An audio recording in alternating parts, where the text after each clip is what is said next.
आप रहने ही दीजिए, भला ऐसे भी कोई सब्जी काटता है? एक जैसे टुकड़े होने चाहिए। मैं खुद काट लूंगी। आप अपने कमरे में जाकर आराम कीजिए। काम करने के लिए तो मैं आपको मुफ्त की नौकरानी मिल ही गई हूँ। कड़वे बोल बोल कर नैना ने अपनी सांस कमला देवी के हाथ से चाकू ले लिया और रसोई में चली गई। वो अपमान के घूंट पीकर रह गई और चुपचाप अपने कमरे में चली गई। अब दिन भर अकेली बैठकर भी करे तो क्या करे। सोचती थी बहू की रसोई में मदद करा दूं, पर बहू को उनके हाथ से किया गया कोई काम ही पसंद नहीं आता था। हर काम में नुक्स निकाल कर उन्हें कमरे में भेज देती थी। फिर शाम को बेटे संजय के आने पर उस पर गुस्सा निकालती थी। सारा दिन मैं ही अकेली रसोई में खटती रहती हूँ। तुम्हारी माँ तो कुछ करती ही नहीं है। ज्यादा बैठी रहेगी तो शरीर में जंग लग जाएगी, फिर हमें ही उसकी सेवा करनी होगी। संजय को भी लगता था कि नैना दिन भर अकेले काम करती है, तो वो भी अपनी माँ से ज्यादा बात नहीं करता था। उनकी उम्र 70 पार हो चली थी। ऐसा नहीं था कि वो बीमार रहती थी या उनसे कोई काम नहीं होता है। इस उम्र में भी उनके हाथ पैर अच्छे से चल रहे थे। बहू अकेली काम करके थक जाती थी और वो ये बताना चाहती थी कि आपकी मदद के बिना भी मैं घर संभाल सकती हूँ। प्रत्यक्ष और अप्रत्यक्ष रूप से मुझे आपकी कोई जरूरत नहीं है। मैं मेरा घर अच्छे से संभाल सकती हूँ। अब 50 साल जिसने गृहस्थी चलाई है, उसे क्या घर चलाना नहीं आएगा? पर बहू सोचती है कि अब ये घर सिर्फ मेरा है, इसलिए बुढ़ापे में उसने अपनी सास का रसोई में प्रवेश बंद करवा दिया। ऐसा लगता है उसने मुझसे किनारा कर लिया है। उसे मुझसे कोई मतलब ही नहीं है। मैं घर के कोने में पड़ा कोई बेकार सामान बन गई हूँ। कमला देवी सिसकने लगी, पर उनके रोने से किसी को कोई फर्क नहीं पड़ता है। तभी बच्चों के स्कूल से आने की आवाज आई। वो दौड़कर बाहर गई कि उनका बैग ले ले, क्योंकि नैना अपने कमरे में आराम कर रही थी। पिंकी और चिंटू दोनों सीढ़ियों से आ रहे थे। उन्होंने दोनों का बैग ले लिया और कमरे में ले आई। वो दोनों को खाना देने रसोई में पहुंची थी कि नैना आ गई। आप तो रहने ही दीजिए, बच्चों को उनकी पसंद का खाना माँ ही दे सकती है। आप तो सब्जी भी ज्यादा गर्म करके दे देगी तो इनका मुंह जल जाएगा। आप अपने कमरे में ही चली जाइए। कमला देवी मुंह लटकाकर चली गई। मन था उसके पोते और पोती को अपने हाथ से निवाला खिलाने की। उनकी स्कूल की बातें सुनती, दोस्तों के किस्से सुनती, पर नैना दोनों बच्चों और दोनों का खाना लेकर कमरे में चली गई। और अब उनकी हिम्मत नहीं थी कि वो बहू के कमरे में चली जाए। सुबह के पूजा पाठ भी कर लिया। अब क्या करे, दिन भर बैठा भी नहीं जाता, मन कचोटता है। तभी थोड़ी देर बाद घंटी बजती है। लगता है बर्तन मांजने वाली आ गई। वो आदत के मुताबिक रसोई में गई और बर्तन खाली करके सिंक में रखने लगी। तभी नैना दौड़ती हुई आई। आपसे मना किया था रसोई में मत आया कीजिए।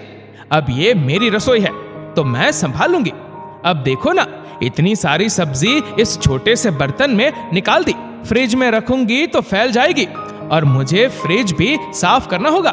आप मेरी काम में मदद ना ही करो तो अच्छा है, मेरा तो काम बढ़ जाता है। और नैना वही बर्तन फ्रिज में रखकर चली गई। कमला देवी अपने कमरे में चली गई। अब दिन भर दीवारों से क्या बातें करे। सोचा थोड़ी देर टीवी ही चलाकर देख ले, तो वो ड्राइंग रूम में जाकर टीवी देखने लगी।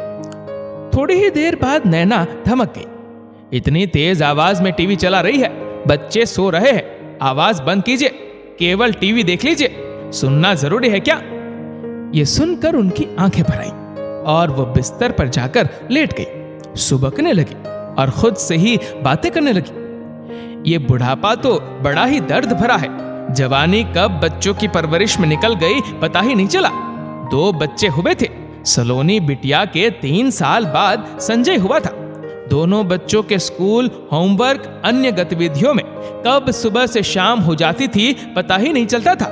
सुबह 5 बजे उठकर दोनों बच्चों का टिफिन बनाती थी, फिर स्कूल छोड़कर आती थी। घर आकर अपने पति सुदीप का लंच बॉक्स पैक करती, फिर पूरे फैले हुए घर को समेटती थी। जगह जगह चप्पलें, तौलिया, रुमाल, मोजे रहते थे। तेल की शीशी के ढक्कन तक बंद नहीं करते थे। उन्हें बंद करके कंघे, रबर, क्लिप, पाउडर, क्रीम सब अच्छे से ड्रेसिंग में सेट कर दी। कपड़े वॉशिंग मशीन में लगाकर रसोई की बारी आती थी। भागदौड़ कर सब काम निपटाती थी। उस जमाने में तो काम वाली बाई भी नहीं आती थी। दोपहर का खाना बनाती थी और फिर बच्चों को लेने स्कूल जाती थी।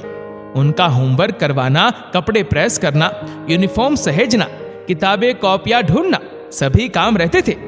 शाम को बच्चों के साथ खेलना और रात का खाना, सारा काम निपटाकर सोना। दिन भर के थक जाने के बाद रात को बड़ी गहरी नींद आती थी और अगले दिन से वो ही दिनचर्या फिर से। सालों ऐसी व्यस्त जिंदगी जी थी। कॉलेज में आने के बाद भी दोनों बच्चे हर काम के लिए कमला देवी पर ही निर्भर रहते थे। अब सलोनी भी बड़ी हो गई थी। उसकी शादी की सारी तैयारियां की थी। कपड़े और गहनों को खरीदना और लेन देन के उपहार, मेहमानों की लिस्ट बनाना, उधर रसोई भी संभालना, सब कुछ अकेले किया। बड़ी ही कुशलता और मितव्ययिता से सब किया। सलोनी की शादी के बाद संजय की भी शादी निपटाई, पर तब सलोनी बराबर कमला देवी का हाथ बटा रही थी। वो अपनी ही मां की परछाई थी। नैना बहू बनकर घर में आ गई थी। स्वभाव की तेज और अक्खड़ थी। सामने वाले का एक मिनट में अपमान कर देती थी और वो अपने आगे किसी को कुछ नहीं समझती थी। सुदीप जी भी चुप ही रहते थे। जितना कम से कम हो उतना ही बोलते थे। वो कभी सीधे नैना को किसी काम के लिए नहीं कहते थे। अब नौकरी से रिटायर हो गए थे और नैना भी 2 बच्चों की मां बन गई थी। कमला देवी अभी भी कुशलता से रसोई और घर संभाली रही थी। लेकिन कहते हैं ना, औरत का सुहाग उजड़ते ही रिश्ते भी उजड़ जाते हैं। सुदीप जी के जाने के बाद कमला देवी अकेली रह गई थी। अब उनकी घर में कदर कम हो गई थी। अपने ससुर सुदीप जी से तो नैना फिर भी जुबान की शर्म रखती थी, पर अब वो शर्म भी चली गई। अब उसने घर और बाहर की कमान अपने हाथों में ले ली थी। विधवा सासुमां का घर में रहना उसे अखरने लगा था। अब तो उनकी अपेक्षा करने लगी थी। कमला देवी अकेली रहती तो कभी उनके पास ना फटकती और बच्चों के साथ भी घुलने मिलने नहीं देती थी। संजय को भी अपने और बच्चों के काम में लगाए रखती थी। एक दिन उन्होंने सोचा कि बेटे की पसंद की सब्जी बना दूं, पर बहू ने टोक दिया। आप तो रहने ही दीजिए, दुनिया भर का तेल मसाला उसमें डाल दोगी और वो सब्जी इन्हें नुकसान कर जाएंगी। बैठे बिठाए 2 रोटी मिल रही है तो रोटी खाओ और प्रभु के गुण गाओ, पर हमारी दुनिया में ज्यादा दखल अंदाजी ना ही करो तो अच्छा है। आप अपने कमरे में ही रहा कीजिए, बाहर आकर सबको परेशान मत करा कीजिए। अब कल ही बच्चों के कलर पेंसिल से ड्राइंग करने लगी थी। ये कोई उम्र है बच्चों के रंग से खेलने की? कुछ तो लिहाज किया करे। वो फिर से अपना सा मुंह बनाकर रह गई। अब उनका कुछ था भी नहीं। जो भी था वो पैसा बेटी की शादी और बच्चों की पढ़ाई और घर में लग गया था। एक दिन उन्होंने संजय को कहा कि उन्हें तीर्थ यात्रा पर भेज दे, तो संजय के माथे पर शिकन आ गई। क्या मम्मी, आपको तीर्थ यात्रा पर जाना है और इधर मैं और नैना दिन रात खटते रहते हैं। नैना सारे घर का काम अकेले करती है, बच्चों को संभालती है, खुद पढ़ाती है, और आप हो कि पैसे खर्च करने की बात बोल रही हो। मेरी भी कमाई घर, राशन, पानी, कपड़ों, बच्चों की स्कूल फीस में खर्च हो जाती है। पैसा बचता ही कहाँ है जो आपको भेज दूं? वो अब बेटे और बहू के व्यवहार और उपेक्षा से पूरी तरह आहत हो चुकी थी। वो शाम को सैर को जाया करती थी। वहीं उनकी एक सहेली बनी जिसका नाम जानकी था। धीरे धीरे दोनों में दोस्ती हो गई। अब वो अपनी तकलीफें जानकी जी को बताने लगी। दोनों हम उम्र ही थी। कल तुम मेरे साथ वृद्धाश्रम चलोगे? अचानक जानकी द्वारा पूछे गए सवाल से वो हैरान रह गई। हाँ, पर वहां क्यों? कमला देवी ने सवाल किया। वो कल मेरा जन्मदिन है तो मैं वहां मनाना चाहती हूँ। उन लोगों को भी तो लगना चाहिए कि कोई उनका है जो अपनी खुशियां उनके साथ बांटना चाहता है। अच्छा, मैं भी चलूंगी, पर मैं इससे पहले कभी नहीं गई हूँ। वहां तो सभी दुखी जन रहते होंगे जिन्हें उनके बहू बेटों ने घर से निकाल दिया होगा, कमला देवी ने कहा।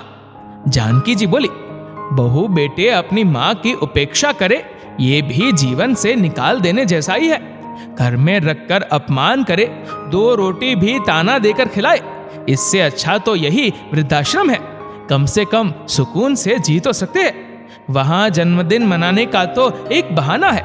मैं भी कभी नहीं गई, पर एक बार इसी बहाने जाकर देखना चाहती हूँ। आखिर जानकी जी की भी स्थिति उनके घर में सही नहीं थी। दोनों सहेलियां ही अपने घर में उपेक्षित थी।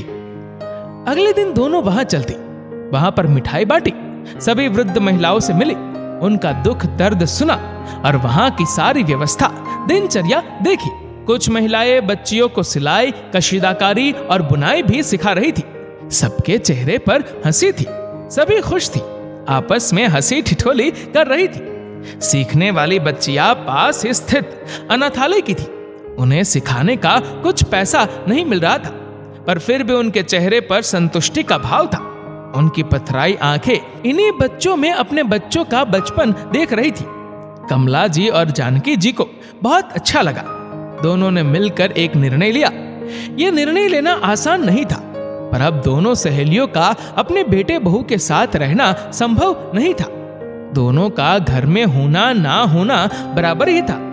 आज भी वो घर देर से पहुंची।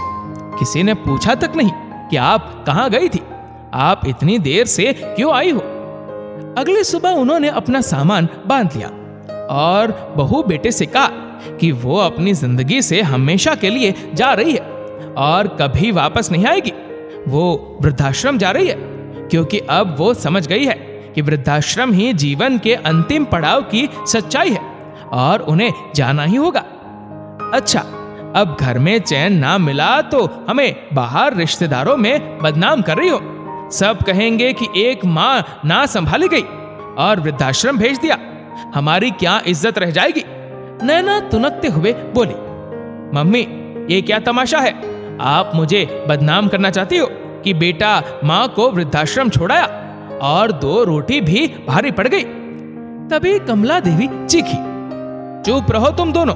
समाज, रिश्तेदारों की परवाह है कि वो लोग क्या कहेंगे, क्या सोचेंगे, पर अपनी माँ की परवाह नहीं है कि वो क्या सोचती है, कितनी दुखी परेशान रहती है। ताने देकर 2 रोटी देने से बच्चों का फर्ज पूरा नहीं हो जाता है। बुजुर्गों को 2 रोटी के साथ बच्चों का प्यार और सम्मान भी चाहिए। मेरे साथ घर में ऐसा व्यवहार किया जाता है कि जैसे मैं अछूत हूं। मुझसे सीधे मुंह बात तक नहीं करता है कोई। मैं एक ही घर में साथ रहने के बावजूद अपने पोते और पोती को लाड नहीं कर पाती। परिवार का हिस्सा तुम लोग मुझे मानते ही कहाँ हो। 50 साल रसोई संभाली है और नैना कहती है कि मुझे सब्जी ढंग से काटनी नहीं आती है। फ्रिज को हाथ मत लगाओ, बच्चों के रंग मत छेड़ो, ड्राइंग रूम में टीवी मत देखो, किसी से बात मत करो, रसोई में मत जाओ, बस अपने कमरे में निर्जीव सामान की तरह पड़े रहो। तो बहू, मैं निर्जीव वस्तु नहीं हूं, मुझ में अभी सांसें चलती है, जिंदगी बाकी है, मेरे पास भी हुनर है, इच्छाएं है, मैं उन्हें भी पूरा करना चाहती हूँ। यहाँ घर में तो मेरे शरीर और मन को जंग लग जाएगी, इसीलिए मैं इस घर के माहौल से दूर जाना चाहती हूँ। इस तरह की अपमान और जहर से भरी जिंदगी मुझे नहीं जीनी है। कोई भी अपने मन से अपने परिवार और बच्चों को छोड़कर वृद्धाश्रम जाना नहीं चाहता है, पर माहौल ऐसा बना दिया जाता है कि उसे मजबूरी में जाना पड़ता है। कमला देवी की बातें सुनकर नैना और संजय की नजरें झुक गई, पर उन दोनों की ओर देखे बिना ही उन्होंने अपना सामान उठा लिया और वो बाहर खड़ी जानकी जी के साथ नई जिंदगी अपनी मर्जी से जीने के लिए चल दी। दोस्तों, परिवार में बुजुर्गों की अपेक्षा होती है तो उन्हें बहुत दुख होता है। उनसे सारे अधिकार छीन लिए जाते हैं, हर बात पर टोका टोकी की जाती है, उनके द्वारा किए गए कामों का अपमान किया जाता है। ऐसा व्यवहार ठीक नहीं है। तभी तो वो लोग अपने ही घर से जाना चाहते हैं और जहां प्यार और अपनापन मिलता है वहां रहना चाहते हैं। तभी तो शहरों में आज वृद्धाश्रम की बढ़ोतरी हो रही है, पर यह स्थिति काफी भयावह है। समाज को इस दिशा में भी सोचना चाहिए। वृद्धाश्रम जीवन के अंतिम पड़ाव की सच्चाई नहीं होना चाहिए। वृद्धों को अपने जीवन का अंतिम पड़ाव अपने बच्चों के साथ सम्मान से बिताना चाहिए। इस वीडियो को लेकर आपकी क्या राय है नीचे कमेंट करके जरूर बताएगा। और अगर आपका वीडियो अच्छा लगा हो तो इस वीडियो को लाइक करेगा, शेयर करेगा ज्यादा से ज्यादा लोगों तक। और ऐसे ही और भी इंस्पिरेशनल वीडियोस के लिए सब्सक्राइब करें हमारे यूट्यूब चैनल को और फेसबुक पर फॉलो करें हमारे पेज को। धन्यवाद।